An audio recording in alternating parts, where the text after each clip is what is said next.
Neo Meditations. This meditation journey will begin your training at the Hogwarts School of Magic, Witchcraft, and Wizardry, based on the Harry Potter universe, as written by the author J.K. Rowling. The reason why this story became widely popular is because this realm of magic is real and exists on the fourth dimension. In the fourth dimension, or astral realm, the beings are in a state of higher vibration, and as a result, manifestation, or magic as we sometimes call it, is more readily available to those who use it. We recommend you start your journey with the Part 1 meditation before continuing on to other meditations in this series. Now, everyone who has a meditation device, please activate it at this time. If you don't have a meditation device, then place your hands on a pillow and imagine the sun in between your palms, and allow it to grow larger and larger.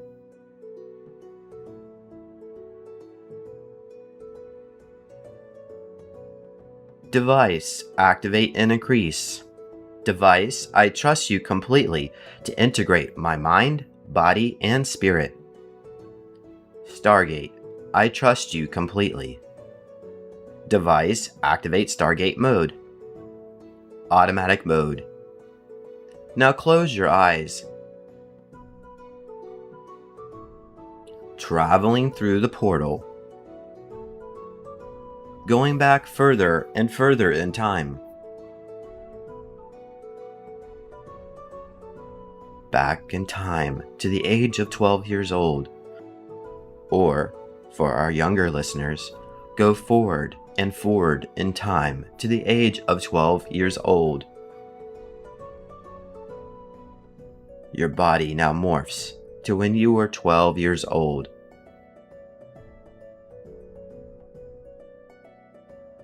And now, you notice in your hands is a button with the words, "Press me for magic," written on it. Without questioning the invitation, you press the button. A gray mist emerges from the button and surrounds you completely. As you breathe it in now, you feel lighter and lighter, weightless. And as you breathe in more, levitating now, into the light purple mist. The mist becomes thicker and turns into a deep-colored purple cloud. You are now floating above your body, and as you turn around, you notice your physical body is deeply asleep. As you float higher and higher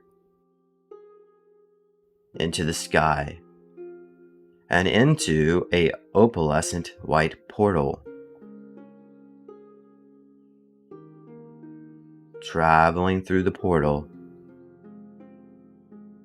past space, past time,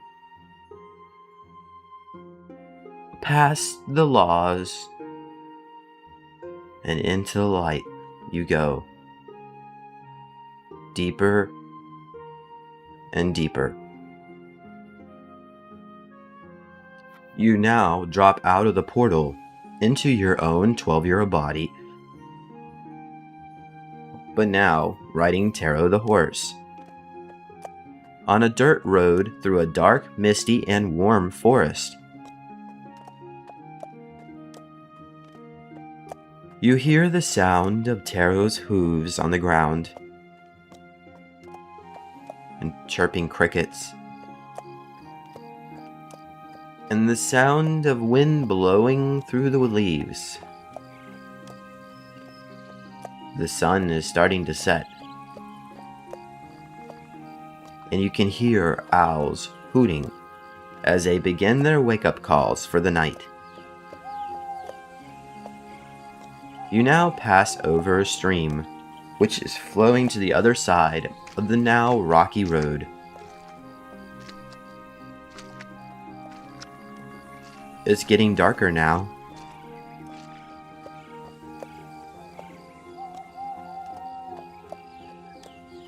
And fireflies can be seen dancing in a distant meadow.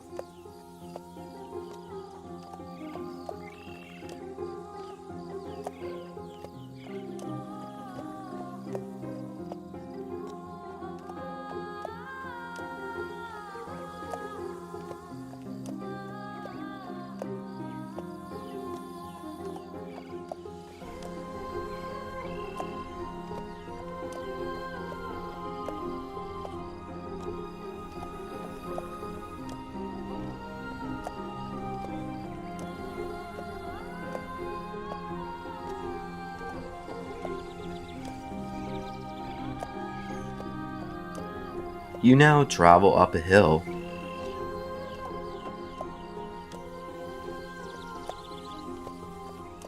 And hear a commotion in the distance.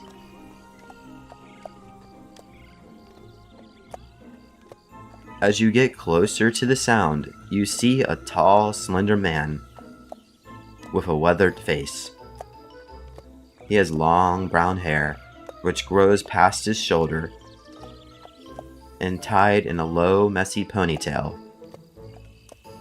He is wearing a brown cloak over brown pants and a brown sweater. He is looking down at a 3-foot-tall green turtle, which is balancing itself in a standing position on 2 legs next to him.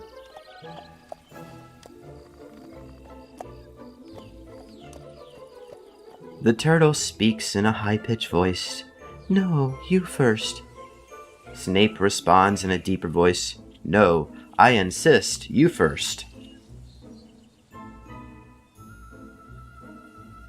There is a small, square wood table in the middle of the road. The two are solving a puzzle in order to open a small, 2-foot-wide wooden box, which is also on the wooden table. The artwork on the 2-dimensional puzzle that they are playing with looks like a Hogwarts magic castle. But as you assemble pieces together, the pieces will change, making this puzzle very difficult to solve.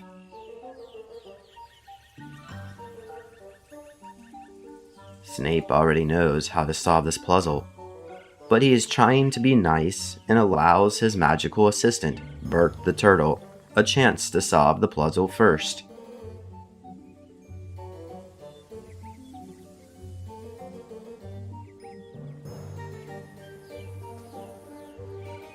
As you and your horse approach them,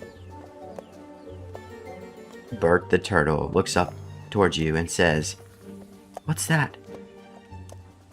Snape responds, "It looks like we have another visitor to our school." Bert replies, "The child looks like it's coming over here. Maybe he or she can help us." Snape says in a helpful tone, "Yes, perhaps, hopefully." Just as Snape says hopefully, you dismount the horse and say, "Hi, my name is..."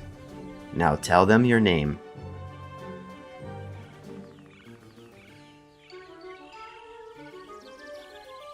Snape says, "Hello, I am Severus Snape, Professor of the Defense Against the Dark Arts at the Hogwarts School of Magic, Witchcraft, and Wizardry.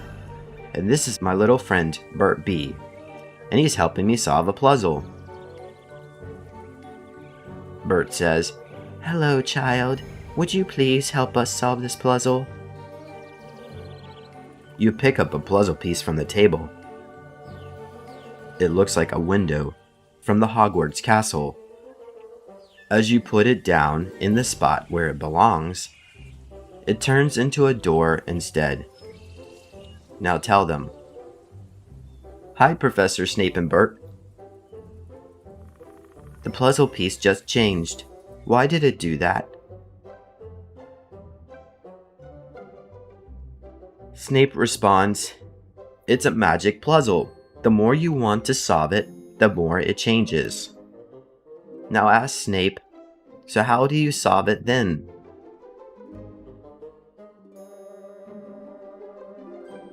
Snape pulls out a dark brown wand with a curly endpiece from his cloak and says, "Fiat nunc." Suddenly the puzzle pieces assemble on its own into the correct spots and form into a two-dimensional picture of the Hogwarts castle.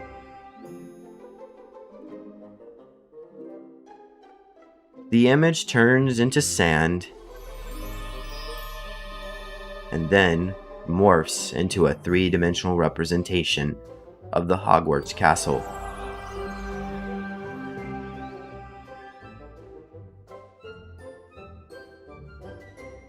Then the lock on the chest pops open and falls off.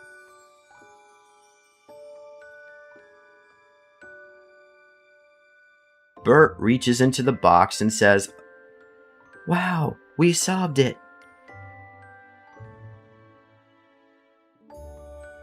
Inside the box is a gold-colored key with the words, "This key opens the secret door." Now ask Snape this question. "How did you do that?" Snape responds, "This is a very special wand. It belongs to a really nice boy and my student, Tom Riddle. He lost his wand in the woods, and I recovered it using the spell Accio Seracere. Bert is my familiar and magical assistant. He helps me with many spells, and he is a funny little fellow and very clever." Bert answers, "I love magic, and I love being helpful. Snape is the best teacher." Snape continues, "Last week, when the class was on picnic, Tom Riddle lost his wand by a tree that he was trying to bring back to life in the dark forest. An eagle swooped down and stole the wand, and then flew into the sky. Then it started to rain, and the class had to run back inside. Tom Riddle was very upset over losing his favorite wand, so I came out here to look for it.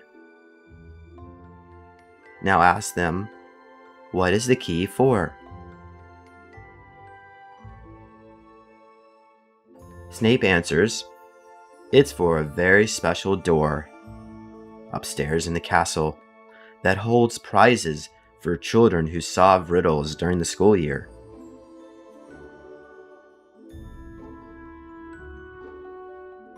Now tell Snape, "Wow, that's cool.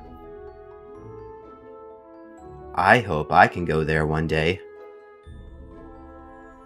I want to go to that school. Can I go there too?" Snape says, "Hogwarts is a very special school, but only for children that are very gifted in magic, and we only accept 200 children per year. Since you found us through the magic button, you are most welcome here. Let us escort you to the castle chamber of the headmistress, McGonagall. She will be able to help you find your house and show you to your quarters. But first, we must hurry. We can't be late. It's almost supper time and you must be hungry. Now join us for dinner at the castle." Taro the horse says, "I am hungry too. Let's go." But you are still quite full, as it's only been 15 minutes since you left Fairyland's bakery and ate an exceedingly large amount of delectable pastries. However, you wonder, what harm would come if I have some more dessert?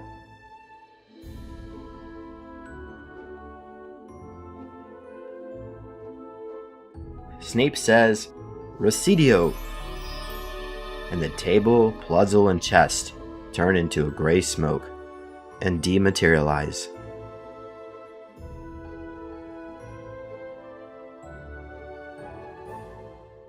Snape responds, "Let us be on our way." Taro, the horse, looks at you and says, "Please hurry up. I'm hungry and my feet are tired from all the walking." Now look at the horse and say, "Okay, okay. I am sorry, I am coming." Now quickly mount the horse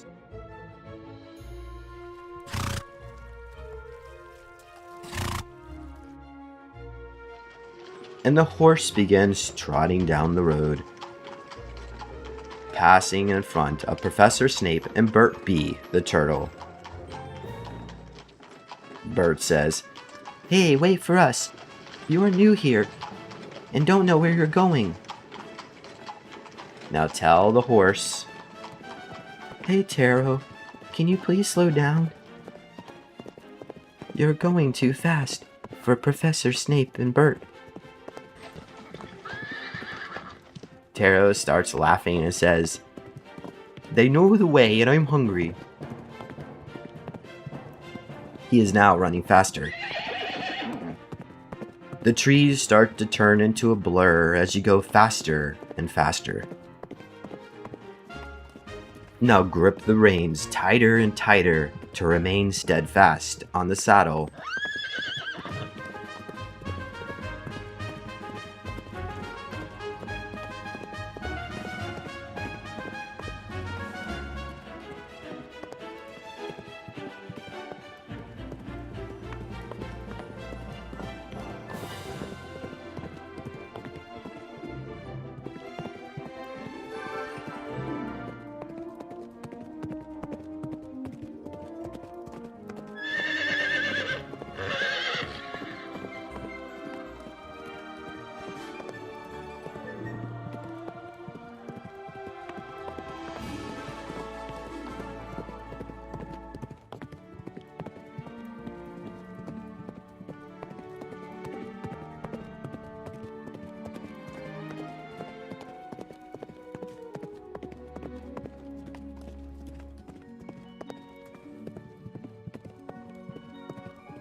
After a few minutes of running, Taro is in a state of fast, labored breathing. Taro slows down, first to a gallop, and then to a trot, and then to a walk. Up ahead is a 40-foot wide and 100-foot long gray cobblestone bridge with sturdy stones that survived the test of time. The bridge traverses a moat with calm water and swimming swans.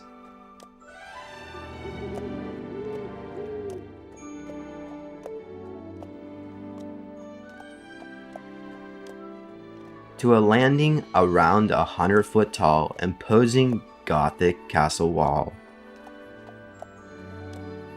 You can see spires and towers beyond the main wall that stretches 10 stories high.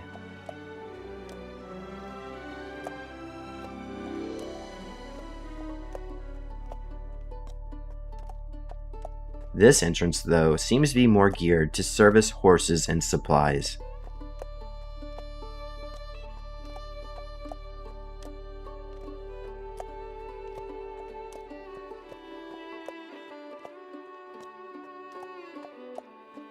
The entrance door is made from oak wood and is 20 foot wide by 30 feet tall.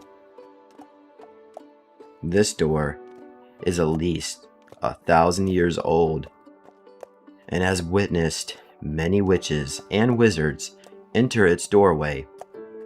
At each side of the door, mounted on the wall, are 2 large torches, burning a bright, gold-colored flame.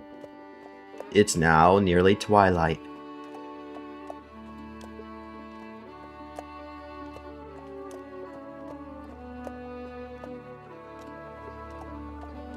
There is a rope hanging on the right side of the door, and Taro tugs on it with his mouth and rings the doorbell. The massive wood door begins to slowly creak open loudly in inward motion on its ancient hinges.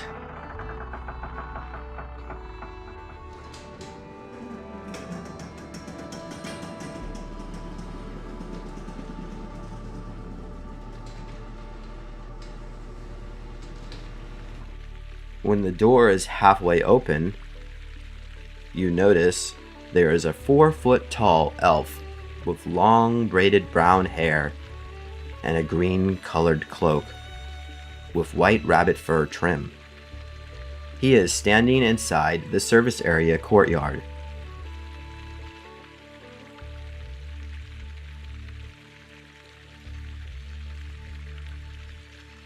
In the center of the courtyard is a large circular white marble water fountain that the horses would often drink from.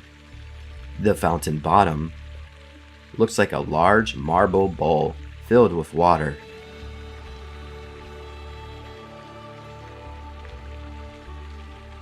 And in the center, stacked above that, are 2 more tiers of smaller marble bowls in which the water trickles out of.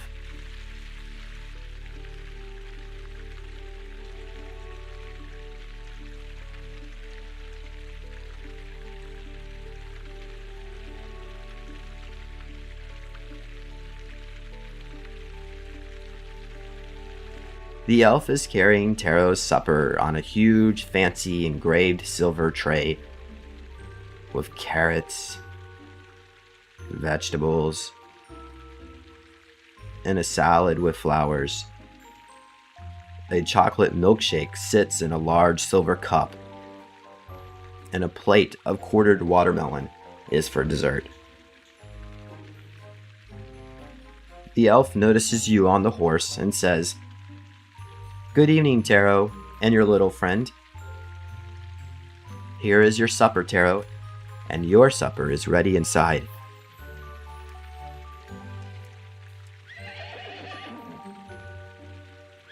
The elf drops off Taro's dinner at stable door number 6 with a big black sign with the words Taro in white letters. Taro says, "I'll see you later." Taro is very hungry. He can't wait to eat and immediately starts digging into his supper as soon as he enters his stall.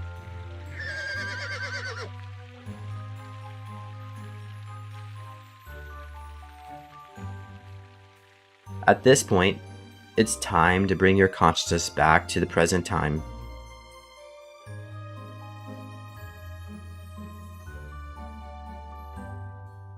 We will continue the next part of the story in a future meditation at the Hogwarts School of Magic, Witchcraft, and Wizardry.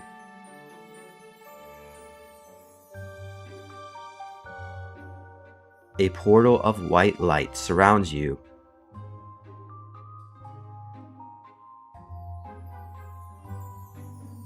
And as you breathe it in deeply, you slowly come to now.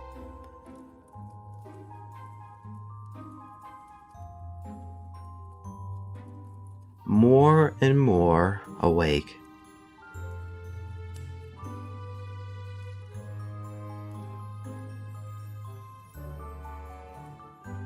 And when you're ready,